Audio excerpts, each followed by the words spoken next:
Okay, Assalamualaikum warahmatullahi wabarakatuh. Good morning, everyone. I just would like to say welcome back, everyone. Welcome back to our language assessment class. First thing first, I would like to say taqabbalallahu minna wa minkum taqabbal ya karim minal a'idin wal faizin. Mohon maaf lahir dan batin. I'm really sorry if along you know me or along I know you, I have ever done something or I have ever said something that hurt your feeling. Okay. This week, we are going to go back to our language assessment class and we are going to continue our discussion about everything related to language assessment class. If you still remember, the last week, I talked a lot about non-test instrument or something that we can construct in order to know about someone's feeling, someone's opinion about something, someone's feeling about an object or a certain subject itself. But today, we are going to focus on discussing about all about Likert scale.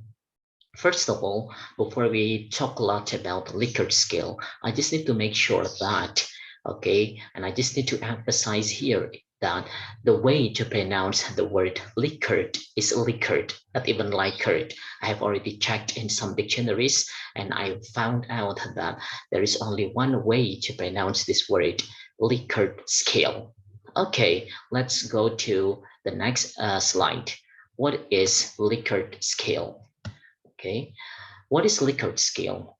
The term Likert comes from the creator of the Likert scale, Francis Likert, a social psychologist who invented the scale in 1930s.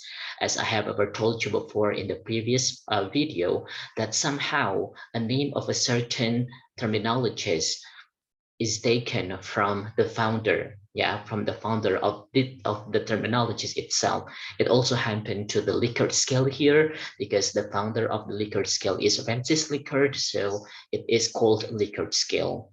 A Likert scale is a type of scale used in survey research that measures respondents' attitudes toward a certain subject. Nah, Likert scale itu adalah sebuah tipe skala yang digunakan untuk penelitian yang biasanya berbasis survey. Ya, yang digunakan untuk apa? Mengukur respondents' attitude. Bagaimana tanggapan seorang tanggapan respondents atau tanggapan participants penelitian kita terhadap sesuatu, terhadap suatu masalah yang kita florkan atau terhadap suatu subjek atau objek yang kita tanyakan kepada mereka. Talking about attitudes here, it is very related with their feeling and with also their subjective opinions. Okay, Likert scale questions are single choice, close-ended questions. Okay, there are two terminologies here. The first one is single choice. Single choice here, when you construct a Likert scale, you just need to make sure that the participants are required to choose only one answer. Probably you provided 4 scales or even 6 scales or even 7 scales. We are going to talk further about 4 scales, 6 scales, and 7 scales later on. But you just need to remember that you are required, your participants, only to choose one answer for each items. And it is in a form of closed-ended questions. Close-ended questions is a statement. Basically, close-ended question is a statement. It is not a question that requires someone to give an answer. For example, what is called a close-ended question? Close-ended question is a statement. For example, I really love ice cream. So that is just close-ended questions in terms of questionnaire. However, for open-ended questions, it's just like, do you like ice cream? Or why do you like ice cream? It is called open-ended questions. Okay. The next one is, okay, it includes a series of questions that you ask people to answer, ideally 5 to 7 balanced responses that people can choose from. Okay, I have ever talked about this before, that in Likert scale questionnaire, somehow you need to provide some questions or close-ended questions, and you provide 5 to 7 balanced responses.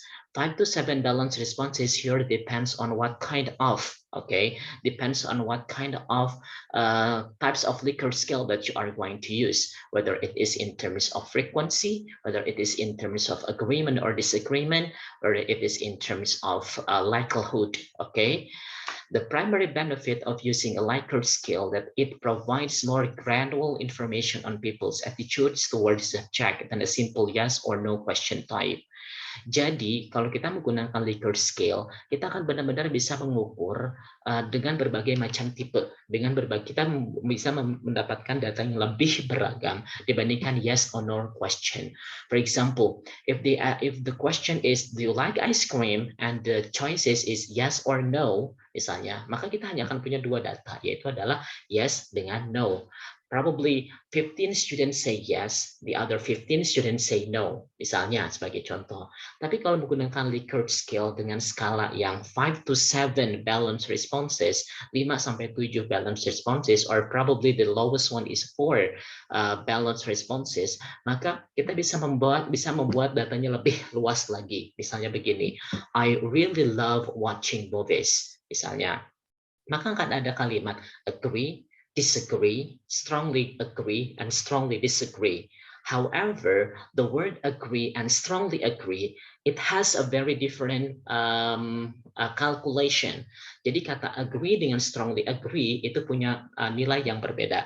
Maka dengan semakin banyak kita menampilkan pilihan-pilihan di mana kita meminta responden kita hanya untuk memilih salah satu saja, tapi kita bisa menghasilkan data yang jauh lebih banyak dari sekedar kata yes atau no saja.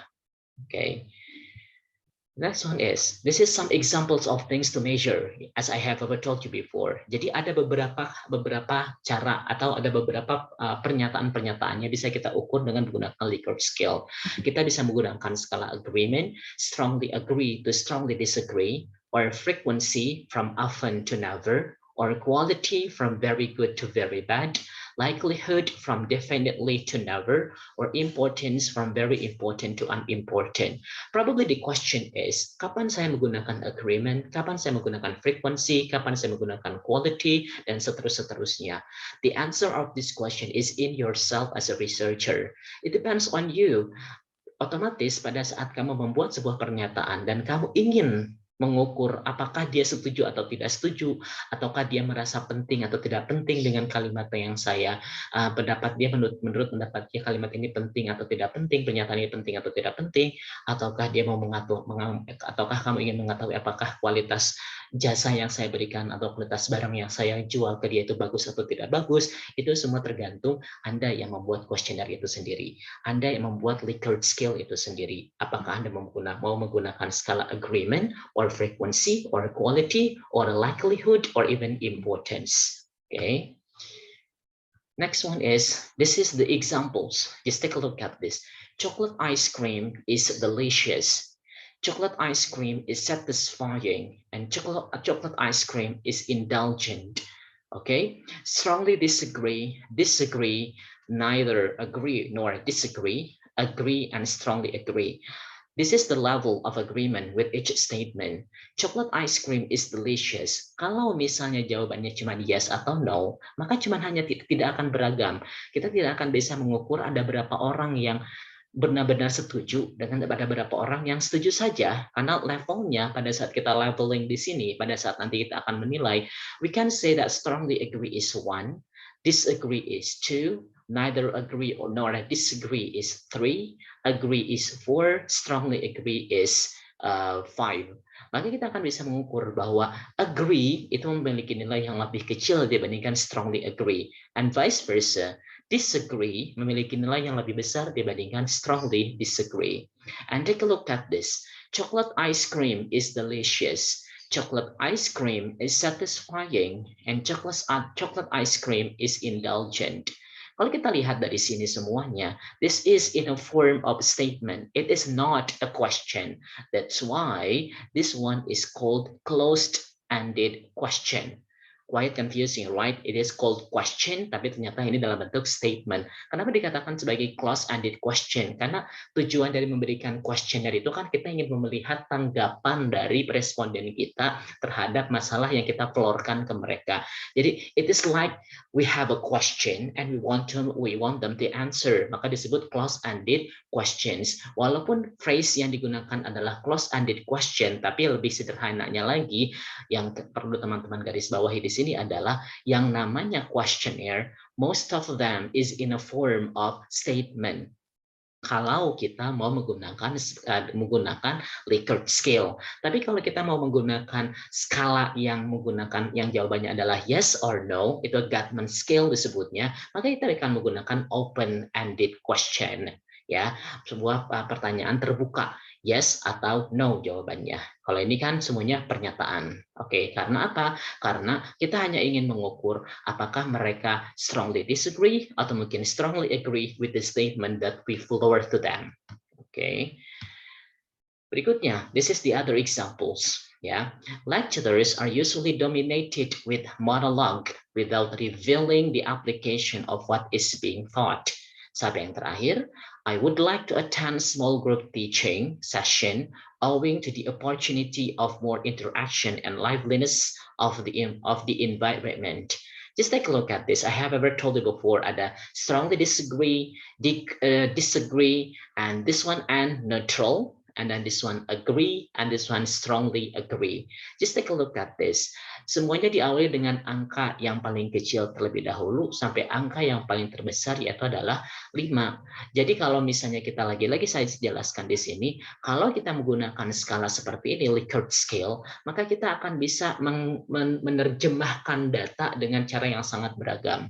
Kita bisa mengatakan bahwa the number or misalnya the total number of the students that says disagree itu bisa jumlahkan berapa orang nih yang milih 2, maka kita akan tinggal kalikan 2 kali sekian. Mungkin di kelas statistik ini akan lebih detail lagi nantinya dipelajari bagaimana cara menghitung setelah teman-teman mendapatkan data, misalnya kuesionernya sudah diberikan lalu kemudian datanya sudah ada, lalu bagaimana cara mengolah data tersebut menjadi sebuah data yang statistical. Di sini saya hanya akan menekankan bahwa apabila teman-teman membuat pertanyaan dengan menggunakan yes atau no, you just have two data, which is yes and no. However, kalau menggunakan Likert Scale seperti ini, you have at least 5 data, which are strongly disagree, and then neutral, agree, and strongly agree. Okay, and then okay, so the next question is, setelah kita melihat berbagai macam contoh dan juga kita melihat berbagai macam varian dari Likert Scale itu sendiri, maka fokus kita hari ini adalah how to construct Likert Scale itself. Okay, how to construct Likert Scale itself. I have already found out some important points that you need to consider every time you want to construct Likert Scale questionnaire. Okay, the first one is, each item should be designed to measure a specific aspect of the construct. Each item should be designed to measure a specific aspect of the construct. Artinya apa? Teman-teman harus menentukan dulu apa yang akan kalian ukur dengan menggunakan kuesioner yang akan kalian buat. Dan otomatis masing-masing dari item itu sendiri harus mengukur secara jelas apa yang ingin teman-teman ukur. Ya, each item should be designed to measure one idea and should be written in a straightforward, easy to understand language so that the meaning of the item is unambiguous to respondents. Nah, each item should be designed to measure one idea. This is very important. Jadi jangan sampai ada dua topik berbeda ditanyakan dengan menggunakan satu pernyataan saja. Oke, itu maksudnya. And it should be written in straightforward, easy to understand language. Nah, ini harus ditulis dengan kalimat yang to the point, langsung saja, mudah dipahami, sehingga apa? Itemsnya itu atau pernyataan-pernyataannya itu tidak menjadi ambigu, ya, tidak menjadi ambigu bagi respondents. Somehow ada beberapa pernyataan-pernyataan dalam sebuah responden kita nggak ngerti sebetulnya dia nanyain apa. Nah, it is very important to noted by you all guys, bahwa pada saat kalian membuat sebuah questionnaire, pastikan bahwa pernyataan-pernyataan yang kalian buat itu tidak bermakna ganda atau bahkan membingungkan responden Anda pada saat mereka mengisi questionnaire yang Anda berikan kepada mereka. Oke. Terus kemudian high frequency non-technical vocabulary should not be used. Okay? And complex grammatical construction should be avoided. Nah, high frequency non-technical vocabulary should not be used. Ini probably maksudnya adalah kita jangan menggunakan vocabulary yang tidak lazim digunakan dalam keseharian respondents kita. And complex grammatical construction should be avoided. Moreover, conjunctions such as and, or, and but should not be used, as they generally indicate the presence of two ideas, or what is it called, double-barreled questions. Nah, for example, I can understand written and spoken academic texts. Nah, kita lihat di sini. Pemilihan kata dalam pembuatan questionnaire harus mempertimbangkan siapa responden Anda. Oke, jadi kalau respondens Anda adalah pembelajar bahasa Inggris yang masih SMP, so please gunakan pemilihan-pemilihan kata yang memang lazim yang mudah dipahami oleh mereka responden-responden Anda. Lalu kemudian kalau ternyata memang responden Anda itu adalah mahasiswa-mahasiswa, bahkan mungkin mahasiswa S2 atau mungkin mahasiswa yang sedang menempuh sekolah doktoral, maka otomatis Anda boleh saja memilih kata-kata yang memang sesuai dengan level pendidikan mereka. So this is very important that you need to be very careful in choosing the diction or choosing the vocabulary that is understandable for your respondents. And also, jangan menggunakan conjunction seperti and, or, atau but dalam satu kalimat. Kenapa? Karena penggunaan and, or, atau but itu akan membuat sebuah double-barreled question. Pertanyaan yang mungkin saja di satu sisi itu strongly agree, sedangkan di sisi lain adalah strongly disagree. Contohnya, I can understand written and spoken academic text. If you have 30 participants, for example, Anda punya 30 orang yang Anda minta untuk menjawab pernyataan ini, mungkin saja ada 15 orang yang memang sangat yakin, I agree that I can understand written and spoken academic text, both of them. Both of written and spoken.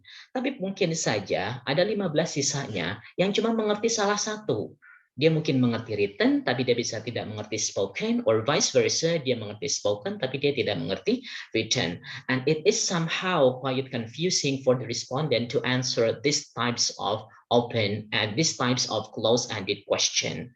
Maka I can suggest bahwa kita bisa men-split pernyataan ini menjadi dua pernyataan yang berbeda. Menjadi I can understand written academic texts, itu number one, and number two, I can understand spoken academic texts. Jadi idenya ada dua kan otomatis, ada written academic text, ada spoken academic text. Jangan membuat itu menjadi satu dalam satu pernyataan, menjadi written and spoken academic text. Oke, hal ini juga berlaku pada positively and negatively worded items should not be used to measure a single construct, as this approach negatively affects an unidimensionality.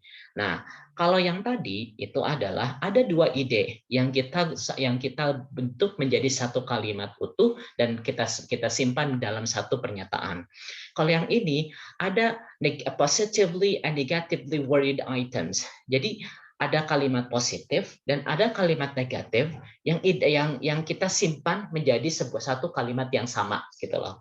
Ini juga jangan to measure a single construct. Jadi jangan juga kalau yang ini ada positif, ada negatif dalam satu pernyataan yang sama. Contoh misalnya begini, atau mungkin atau bisa jadi seperti ini.